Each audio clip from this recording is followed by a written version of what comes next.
বোকাজানত এগৰাকী 6 বছৰীয়া কন্যাক হত্যা কৰি পেলাই দিয়ে পকী কুঁৱাত। বোকাজানত সংঘটিত হোৱা এক চাঞ্চল্যকৰ হত্যাকাণ্ডই জোকাৰি গ'ল সমগ্ৰ অঞ্চল। জানিব পৰা অনুসৰি বোকাজান আৰক্ষী থানাৰ অন্তৰ্গত অমৰাজানত সংঘটিত হৈছে লোমহৰ্ষক হত্যাকাণ্ড। প্ৰাপ্ত তথ্য অনুসৰি অমৰাজানৰ নিবাসী সুৰেশ পূৰ্তি আৰু সুনীতা পূৰ্তিৰ 6 বছৰীয়া কন্যা সন্তান আয়ুষী পূৰ্তি 22 জুন তাৰিখে ঘৰৰ পৰা নিখোজ হৈ আছিল। আজি বোকাজানৰ আৰক্ষী ঘটনাস্থলীত উপস্থিত হৈ ওচৰ চুবুৰীয়াক সোধপোছ কৰাৰ অন্তত অনুসন্ধান চলাওঁতে কাষৰে এটা ঘৰৰ পকী কুঁৱাত আয়ুষী পূৰ্তিৰ মৃতদেহ উদ্ধাৰ কৰিবলৈ সক্ষম হয়।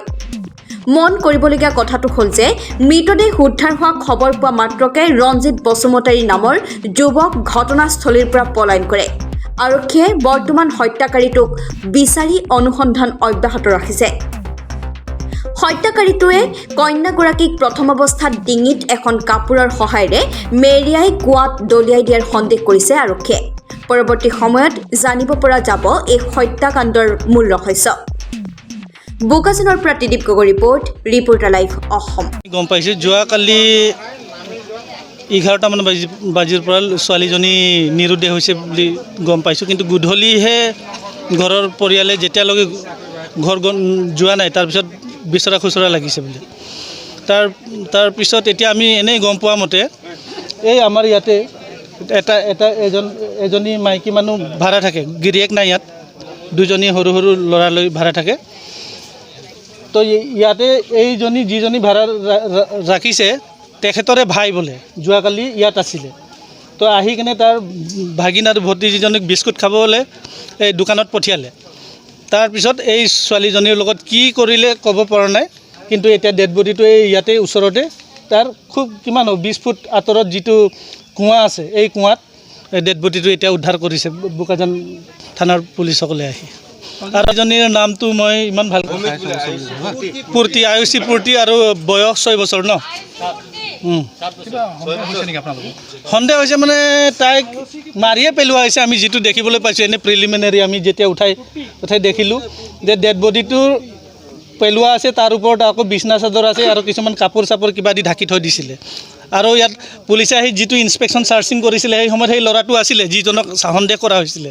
সেই ল'ৰাটো যেতিয়া ডেড বডি পাইছে বুলি ক'লে তেখেতে একদম লৰ মাৰিলে। এতিয়ালৈকে ধৰিব পৰা নাই, কিন্তু তেখেতে কৰিছে বুলি আমাৰ সন্দেহ।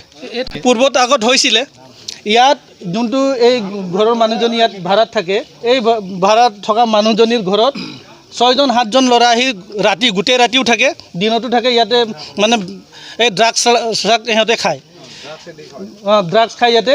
তাৰপিছত এদিন কি হ'ল, মোৰ ভাড়াঘৰৰ বাউণ্ডেৰীটো এইটোৱে হয়, ওচৰতে আছে।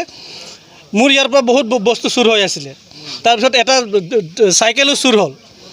এসপ্তাহমান আমি বিচাৰিলোঁ নাপালোঁ, কিন্তু এদিন এই ঘৰত আহি কিনে যিজন ল'ৰা থাকে এই ল'ৰাটোৱে এদিন চাইকেল চলাই এইফালৰ পৰা আহিলে, একদম পূৰা কালাৰ চেঞ্জ কৰিলে, কিন্তু নিজৰ চাইকেল চিনি পালে। আমি খেদি ধৰিলোঁ। ধৰাৰ পিছত আমি ভিডিপিকো মাতিলোঁ, ভিডিপিসকলো আহিলে। তাৰপিছত তাক মাৰি সুধোঁতে তেখেতে ক'লে যে হয় এইটো চাইকেলটো ইয়াৰে হয়, ইয়াত যিমান ঘটনা কৰিছোঁ আমিয়ে কৰিছোঁ। তেতিয়াহ'লে তোমালোকে ক'ত থাকা বুলি কওঁতে ইয়াতে সিহঁতে মানে এই ড্ৰাগছৰ পাৰ্টিং মই 2বাৰ কৰিছোঁ। তাৰপিছত কি হ'ল, ভিডিপিও লিখিলে, আমিও মানি ল'লোঁ যে ল'ৰাজনে কৈছে মই বেংগলোৰ যাম আৰু মই নাহোঁ, মই আৰু এইকেইটা কাম নকৰোঁ বুলি ক'লে। তেতিয়া আমি তেখেতক এৰি দিলোঁ, থানাত লৈ নগ'লোঁ আমি। তাৰপিছত 1 মাহমান পিছত আকৌ আহি কিনে এই ঘৰতে একেই 4জন 5জন ল'ৰা বহি আকৌ একেই তেখেতসকলে ড্ৰাগছ খাবলৈ ধৰিলে। তাৰপিছত মোক খবৰ দিলে মোৰ ভাড়াতীয়া মানুহে। তাৰপিছত 6টা 7টামান বাজিছিলে গধূলি। তাৰপিছত মই আহিলোঁ, আহি কিনে সোমালোঁ, পাই গ'লোঁ।